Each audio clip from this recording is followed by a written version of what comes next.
चलिए हाय, mic check. Okay, perfect है सब कुछ। तो चलिए 560 का रिवीजन शुरू करते हैं। ठीक है, ऐसे ही 560 का रिवीजन शुरू करते हैं। सो हाय, वेलकम टू माय चैनल। चलिए 560 का रिवीजन शुरू करते हैं। 560 का नाम है सब्सिक्वेंट इवेंट। अब आप सोच रहे होंगे कि सर है तो वैसे 560, बट आप अपने स्क्रीन पे डिस्प्ले कर रहे हैं AS4। हाँ, देखिए, मैं डायरेक्टली ऐसे 560 पे जंप नहीं करना चाहता हूँ। पहले आप AS4 को समझिए। ठीक है, क्विकली शुरू कर रहा हूँ। ठीक है, तो अगर आप लोग नए हैं तो प्लीज़ सब्सक्राइब कर लीजिए चैनल को। हेल्पफुल रहेगा, क्योंकि मैं ऐसे कॉम्प्लिकेटेड टॉपिक्स को इजी करता हूँ और एक आपको दिशा दिखाता हूँ कि कैसे आपको पढ़ना चाहिए। खैर, सो 560 से पहले मैं आपको AS4 फटाफट रिवाइज करा देता हूँ। देखिए, AS4 का नाम है events occurring after balance sheet date. इसका मतलब क्या होता है? देखो, नॉर्मली 1 अप्रैल से 31 मार्च का हमारा फाइनेंशियल ईयर होता है। हमारा क्या होता है? फाइनेंशियल ईयर होता है। अब event occurring after balance sheet date का मतलब क्या है कि 31 मार्च के बाद, मतलब इसके बाद कोई इवेंट ऑकर हुआ है, तो ऑब्वियसली नॉर्मली ऐसे इवेंट हम लोग इस वाले बैलेंस शीट में ट्रीट नहीं करेंगे। मतलब ये इस वाले बैलेंस शीट में रिकॉर्ड नहीं होगा। मैंने क्या बोला कि नॉर्मली हमारा फाइनेंशियल ईयर क्या होता है? 1 अप्रैल से 31 मार्च।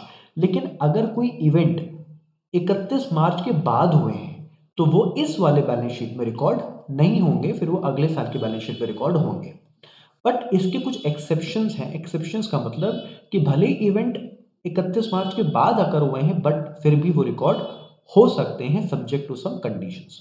ठीक है, अब दो इवेंट्स क्या क्या हैं? एक होता है एडजस्टिंग इवेंट, एक होता है नॉन एडजस्टिंग इवेंट। देखिए, एडजस्टिंग इवेंट का नाम से ही एक क्लैरिटी आती है कि एडजस्टिंग मतलब हम यहाँ पे एडजस्ट करेंगे, ऐसे इवेंट को एडजस्ट करेंगे। बट इसकी कुछ दो कंडीशन है। कंडीशन नंबर 1 कि उस इवेंट की कंडीशन बैलेंस शीट डेट पे एग्जिस्ट हो रही होनी चाहिए, और जो इवेंट अकर हुआ है वो एडिशनल एविडेंस दे रहा है, एडिशनल इंफॉर्मेशन दे रहा है। नॉन एडजस्टिंग क्या होते हैं? जो एडजस्टिंग नहीं होते हैं। ऐसे एडजस्टिंग इवेंट को हम लोग एडजस्ट करते हैं बैलेंस शीट में, और नॉन एडजस्टिंग इवेंट का सिर्फ और सिर्फ डिस्क्लोजर होता है। क्या होता है? डिस्क्लोजर होता है। तो ये चीज आपको ध्यान रखनी है। अच्छा, उसके बाद जैसे मैं कुछ एग्जाम्पल दे रहा हूँ, जैसे आप मेरे स्क्रीन पे देख रहे होंगे, यहाँ पे एक एग्जाम्पल है कि डेटर है 50,000 का। ठीक है, बट फिर भी हमने बैलेंस शीट डेट पे 15,000 का प्रोविजन बुक किया हुआ है। अब आपके मन में आ रहा होगा, सर 15,000 का प्रोविजन आपने क्यों बुक किया है? क्योंकि क्लाइंट को उस पैसे की रिकवरेबिलिटी पे डाउट था। मे भी हो सकता है कि शायद क्लाइंट को लगता है, या क्लाइंट को पता था कि जो डेटर है वो किसी फाइनेंशियल डिस्ट्रेस में है। इस वजह से क्लाइंट ने 15,000 का प्रोविजन बना रखा था। तो कहीं ना कहीं 31 मार्च को कंडीशन एग्जिस्ट कर रही थी कि भाई साहब डेटर की पोजीशन अच्छी नहीं है। अब 5 जून क्या है? इवेंट। लेकिन ये बैलेंस शीट डेट के बाद हुआ, event after the balance sheet date. ठीक है, अब हुआ क्या? डेटर हो गया बैंकरप्ट। डेटर क्या हो गया? बैंकरप्ट हो गया। अच्छा, अब क्वेश्चन ये आता है, क्या ये एडजस्टिंग इवेंट है? आंसर इज यस, क्योंकि ये भले बैलेंस शीट डेट के बाद अकर हुई है, लेकिन इसकी कंडीशन बैलेंस शीट डेट पे अकर हो रही थी, और जो जो इवेंट हुआ है वो सिर्फ एक एडिशनल इंफॉर्मेशन दे रहा है। ठीक है, तो ये एडजस्टिंग इवेंट है। तो देखिए, हमारे बैलेंस शीट डेट पे कितना अमाउंट था? 35,000। तो हमें 35,000 रुपीज रिवर्स करना पड़ेगा। तो बैड डेट टू डेटर, ये एंट्री हमें पास करनी पड़ेगी। अच्छा, अब आते हैं एज पर दी ICI मैट। हम शुरू कर रहे हैं ऐसे 560 सब्सिक्वेंट इवेंट। अब देखिए, ICI मैट के हिसाब से सब्सिक्वेंट इवेंट का मतलब क्या होता है? तो सब्सिक्वेंट इवेंट का मतलब होता है इवेंट जो ऑकर हुआ है between the date of financial statement and date of audit report, but auditor comes to know about such event after the issuance of audit report. मतलब इवेंट ऑकर हुआ है 1 अप्रैल से लेकर ऑडिट रिपोर्ट के बीचों बीच में। ठीक है, बट ऑडिटर को उसके बारे में पता चला, वो ऑडिट रिपोर्ट दे चुका था उसके बाद। ठीक है, अब ध्यान रखिएगा, इसके तीन केसेस निकल के आते हैं। पहला होता है जनरल केस, फिर होता है स्पेसिफिक, फिर तीसरा भी होता है स्पेसिफिक। अब सेकंड और थर्ड में डिफरेंस क्या है? सेकंड वाले में auditor comes to know before the issuance of financial statement, and third वाले में auditor comes to know after the issuance of financial statement. मतलब इवेंट तो दोनों ही केस में इवेंट तो अकर हुआ था 31 मार्च से लेकर ऑडिट रिपोर्ट इशू करने तक, ठीक है जी, इन दोनों के बीच में अकर हुआ था, between. But auditor comes to know इस वाले केस में before the issuance of financial statement and इस वाले केस में after the issuance of financial statement, और ये जनरल केस है, ठीक है। चलिए, अब आपको इतनी नॉलेज हो गई है ना, आपको इतनी नॉलेज हो गई, तो एक बार फटाफट मैं अपनी पीपीटी में आ रहा हूँ, और मैं फिर से बोल रहा हूँ, अगर आपके पास पीपीटी नहीं है कोई इशू नहीं है, आप बुक से भी देख सकते हो, प्योर प्योर रेप्लिका है, ठीक है। तो 560 तो event occurring between the date of financial statement and the date of auditor's report and fact that become known to the auditor after the date of auditor's report। मतलब event 31 मार्च से लेकर, sorry for the hand writing, 31 मार्च से लेकर audit report के बीच में occur हुआ है, but auditor को इसकी नॉलेज हुई after the issuance of audit report, ठीक है। अब दो तरीके के इवेंट्स होते हैं, one one that provide evidence of condition, मतलब ये बात कर रहा है एडजस्टिंग इवेंट की, और those that provide evidence of condition that arose after the date of, तो ये है नॉन एडजस्टिंग इवेंट।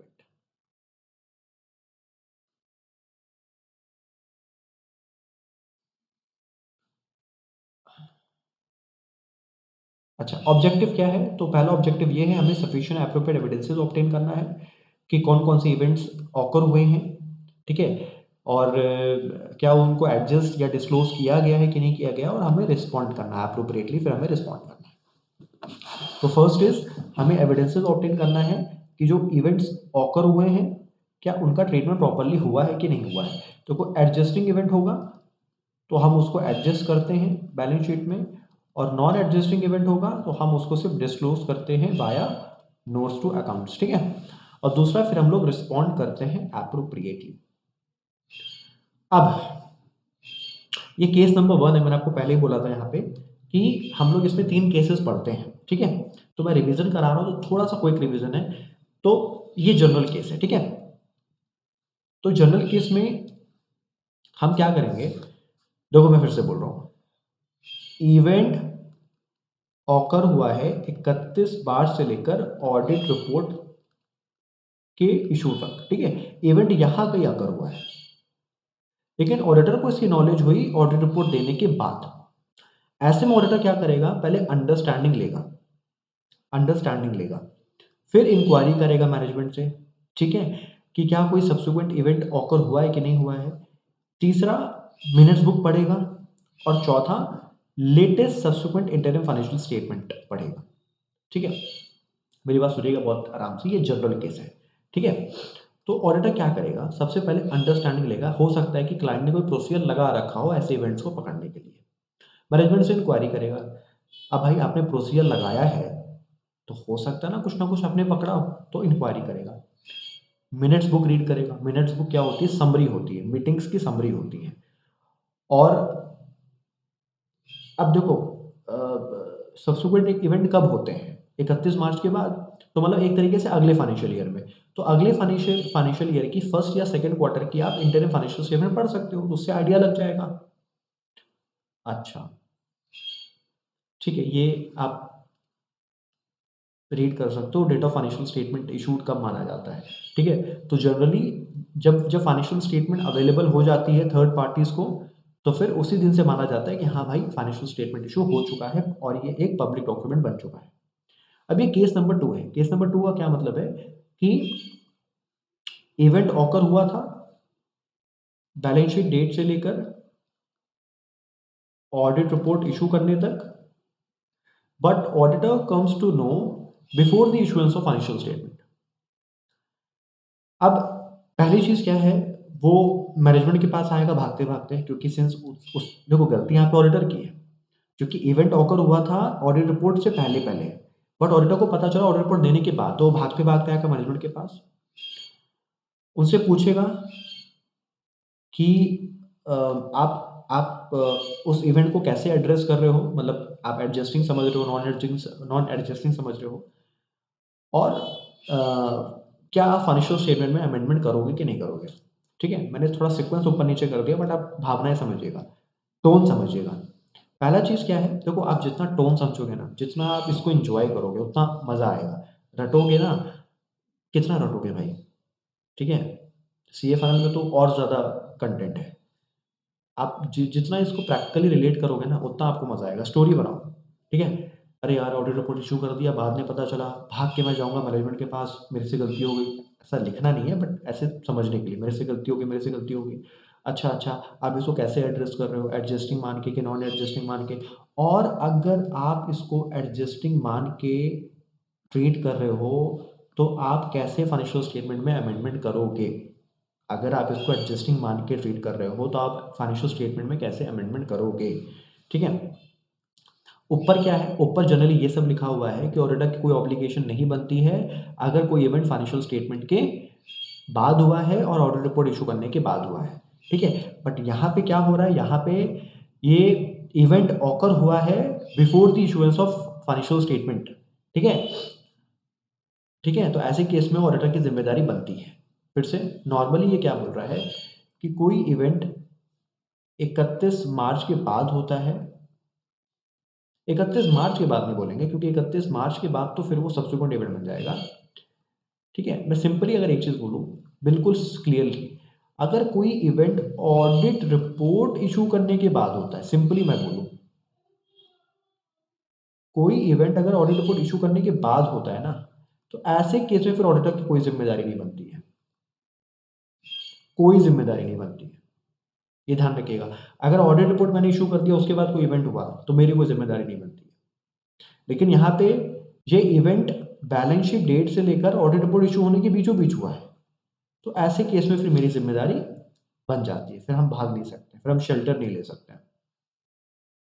अब पहली चीज, क्लाइंट अगर फाइनेंशियल स्टेटमेंट को अमेंड कर रहा है, तो ऑब्वियसली फिर हमें भी ऑडिट प्रोसीजर्स लगाना पड़ेगा। ठीक है, और नई ऑडिट रिपोर्ट इशू करनी पड़ेगी। ठीक है, अब आप पूछोगे सर नई ऑडिट रिपोर्ट क्यों इशू करनी पड़ेगी? देखो मैंने क्या बोला, आपने ऑडिट रिपोर्ट इशू कर दिया था, उसके बाद आपको पता चला, तो आपको नई बैलेंस शीट के हिसाब से, नई फाइनेंशियल स्टेटमेंट के हिसाब से नई ऑडिट प्रोसीजर लगाना पड़ेगा, और नई ऑडिट प्रोसीजर के साथ साथ नई ऑडिट रिपोर्ट इशू करनी पड़ेगी। अब कुछ कुछ कंपनीज में क्या होता है ना, आप फाइनेंशियल स्टेटमेंट को चेंज नहीं कर सकते, अमेंड नहीं कर सकते। देखो, दो केस होते हैं।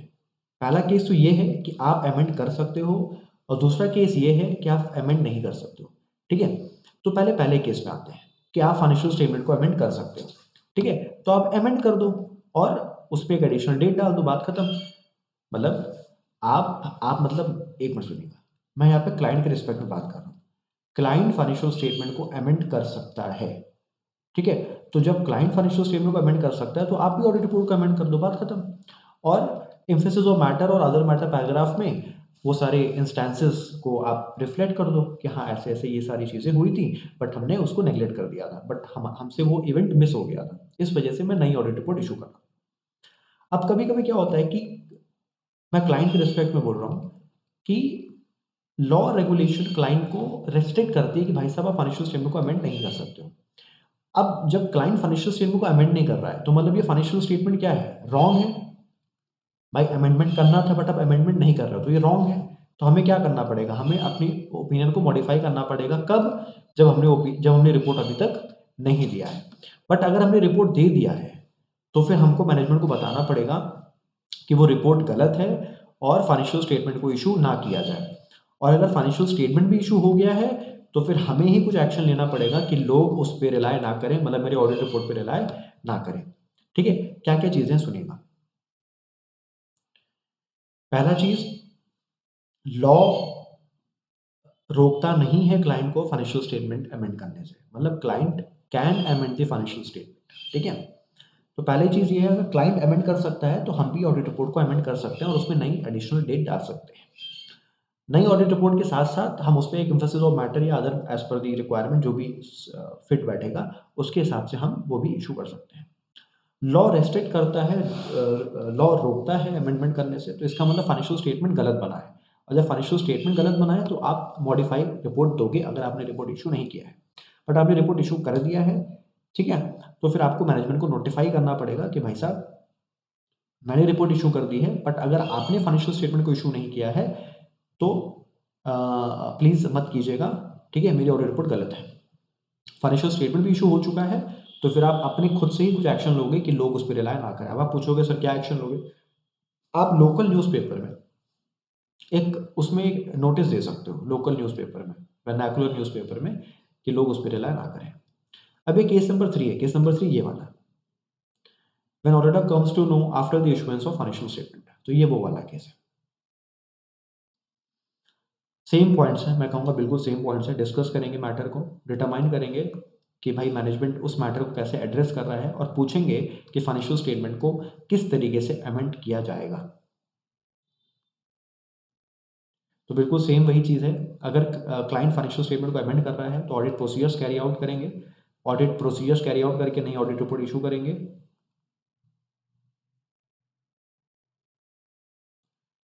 बाकी इसमें भी वही सारे कुछ अलग से पॉइंट नहीं है, इसमें वही सेम पॉइंट्स हैं, ठीक है। और इसमें वही सारी चीज़ें हैं, अगर क्लाइंट अमेंड नहीं कर रहा है तो ऑब्वियसली फिर आप क्या करोगे, आप नोटिफाई करोगे मैनेजमेंट को, ठीक है। और ऑडिटर फिर क्या करेगा, कुछ कुछ एक्शन लेगा ताकि लोग उस पर रिलाय ना करें, ठीक है। वही सारी चीज़ें यहाँ पे लिखी हुई हैं, ठीक है। तो केस नंबर 2 और केस नंबर 3 एग्जैक्टली सेम है, केस नंबर 2 और केस नंबर 3 एग्जैक्टली सेम है, ठीक है। तो यहाँ पे मेरा ऐसे 560 का रिवीजन खत्म हो गया। तो आपको ध्यान क्या रखना है, मोटा मोटी मैं फिर से आपको अपना फ्लो चार्ट रिवाइज करा रहा हूँ, ठीक है, 1 मिनट रुकिएगा।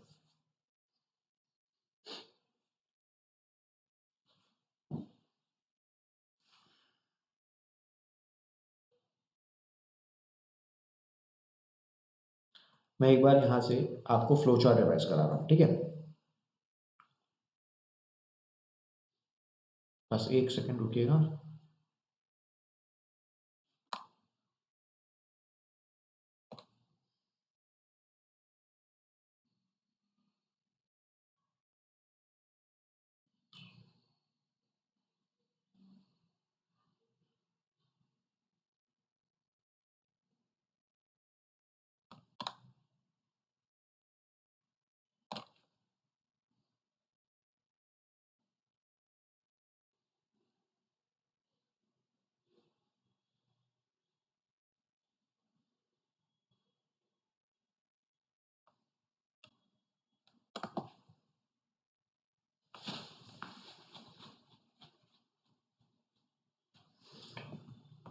ठीक है, तो सबसे पहले आपको AS4 को रिवाइज करना जरूरी है, क्योंकि AS4 और 560 कनेक्टेड है, ठीक है। अब AS4 में दो तरीके के इवेंट्स बताए गए हैं, adjusting event, non adjusting event. Adjusting event वो होते हैं जिसकी कंडीशन एग्जिस्ट कर रही होती है बैलेंस शीट डेट में, और जो इवेंट ऑकर हुआ है वो एक एडिशनल इन्फॉर्मेशन दे रहा है उस इवेंट के बारे में। नॉन एडजस्टिंग वो होते हैं जो एडजस्टिंग नहीं होते, ठीक है। तो एडजस्टिंग इवेंट को हम एडजस्ट करते हैं बैलेंस शीट डेट में, नॉन एडजस्टिंग इवेंट को सिर्फ डिस्क्लोज करते हैं नोट्स टू अकाउंट्स में। अब जैसे यहाँ पे क्या हुआ, हम बैलेंस शीट डेट पे ही हमको दिख रहा था कि यार डेटर जो है उसकी पोजीशन अच्छी नहीं है, मे बी वो किसी फाइनेंशियल डिस्ट्रेस में चल रहा है, तो हमने 15,000 का प्रोविजन बना के चला था। मतलब हम 31 मार्च को एक्नॉलेज कर रहे थे कि भाई साहब डेटर की जो कंडीशन है थोड़ी सी डेंजर कंडीशन है। अब हुआ क्या, 5 जून को कोर्ट ने डेटर को बैंकरप्ट डिक्लेयर कर दिया। तो ये जो 5 जून को हुआ है, ऐसा नहीं कि हमें इसके बारे में पता नहीं था या हमें इसके बारे में कुछ होता ना, इंडिकेशन नहीं थे। 31 मार्च को हमें इसके बारे में इंडिकेशन थे, तो इस वजह से ये एग्जिस्टिंग इवेंट है। हम क्या करेंगे, उसको रिवर्स कर देंगे, पूरी पूरी रिवर्स एंट्री मार देंगे। अब 560, अब डेफिनेशन समझना जरूरी है।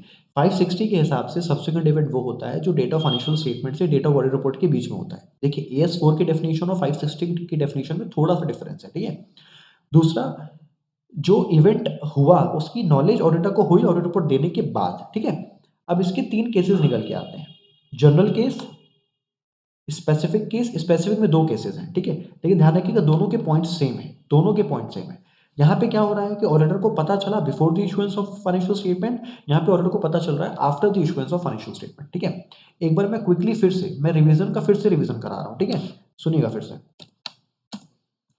अब आज के बाद आप कभी 560 को भूलोगे नहीं, कभी इतना मक्खन जैसे रिवाइज हो जाएगा, ठीक है। अब जैसे देखो 560 का ऑब्जेक्टिव क्या है, सबसे पहला नहीं ये ऑब्जेक्टिव नहीं है, सॉरी, 560 का ऑब्जेक्टिव कहाँ गया? ये रहा। 560 का ऑब्जेक्टिव ये है कि हमें सफिशिएंट एप्रोप्रिएट एविडेंसेस ऑब्टेन करना है कि एडजस्टिंग इवेंट और नॉन एडजस्टिंग इवेंट जो भी आइडेंटिफाई हुए हैं वो प्रॉपर्ली डेल्ट हुए हैं कि नहीं हुए हैं, और लास्ट में फिर रिस्पॉन्ड करना है। ठीक है? अच्छा, उसके बाद ये जनरल केस है, हमें अंडरस्टैंडिंग लेना है, इंक्वायरी करना है, मिनट्स बुक रीड करना है और latest subsequent internal financial statement पढ़ना है। ठीक है? हम यहाँ पे सिर्फ अंडरस्टैंडिंग ले रहे हैं। अब हम कब बोलेंगे फाइनेंशियल स्टेटमेंट इशू हो चुका है? जब वो अवेलेबल टू थर्ड पार्टी है, थर्ड पार्टी उसको पढ़ के अपने एक्शंस, अपने डिसीजंस ले सकते हैं। अब केस नंबर 2 मतलब यहाँ पे स्पेसिफिक केस है। डिस्कस करेंगे मैनेजमेंट के साथ, पूछेंगे आप उसको कैसे एड्रेस कर रहे हो, और तीसरा आप इसको कैसे अमेंड करोगे फाइनेंशियल स्टेटमेंट में। ठीक है? अच्छा जी। अब अगर क्लाइंट फाइनेंशियल स्टेटमेंट को अमेंड कर रहा है तो ऑडिट प्रोसीजर्स लगाएँगे, ऑडिट प्रोसीजर एक्सटेंड करेंगे, नई ऑडिट रिपोर्ट इश्यू करेंगे विद द न्यू डेट। ठीक है? क्लाइंट फाइनेंशियल स्टेटमेंट को अमेंड कर सकता है, कोई भी रिस्ट्रिक्शन नहीं है, तो हम भी अपने ऑडिट रिपोर्ट को अमेंड करेंगे और एक जो है उस पे एम्फेसिस ऑफ मैटर और अदर मैटर पैराग्राफ इश्यू करेंगे, जिसमें हम उस चीज़ को, होता है ना, एक ट्रांसपेरेंसी के लिए उसके बारे में ज़िक्र करेंगे। और अगर लॉ रिस्ट्रिक्ट करता है तो ऑब्वियसली अगर हमने रिपोर्ट इश्यू नहीं किया है तो मॉडिफाई कर देंगे ओपिनियन को, रिपोर्ट इश्यू कर दिया है और अगर मैनेजमेंट ने फाइनेंशियल स्टेटमेंट इश्यू नहीं किया है तो मैनेजमेंट नोटिफाई कर देंगे, और फाइनेंशियल स्टेटमेंट भी इश्यू हो गया है तो फिर हम कुछ एक्शंस लेंगे कि लोग इस पे रिलाय ना करें, फाइनेंशियल स्टेटमेंट, सॉरी, हमारे ऑडिट रिपोर्ट पे रिलाय ना करें। तो वो थर्ड केस भी एकदम सिमिलर है, सारे पॉइंट सिमिलर हैं, तो मैं अलग से नहीं बोल रहा हूँ कुछ भी, आप खुद देख सकते हो, सारे पॉइंट्स बिल्कुल सेम है, कोई भी चेंजेस नहीं है। खैर, 560 खत्म हुआ एकदम बढ़िया तरीके से, मैंने 20 मिनट में, 22 मिनट में 2 बार रिवाइज करा दिया। तो ऐसे ही बढ़िया वीडियोस के लिए चैनल को सब्सक्राइब कर लीजिए, शेयर कीजिए लोगों के साथ और अपना वैल्यूएबल कमेंट मुझे ज़रूर दीजिए, क्योंकि लिटरली ऐसे वीडियोस बनाने के लिए बहुत एनर्जी लगती है, बहुत एफर्ट्स लगता है। ठीक है? तो लोगों के साथ शेयर कीजिए और अपना वैल्यूएबल कमेंट ज़रूर दीजिएगा और बताइए इसके बाद आप कौन-सा रिवीजन चाहते हैं।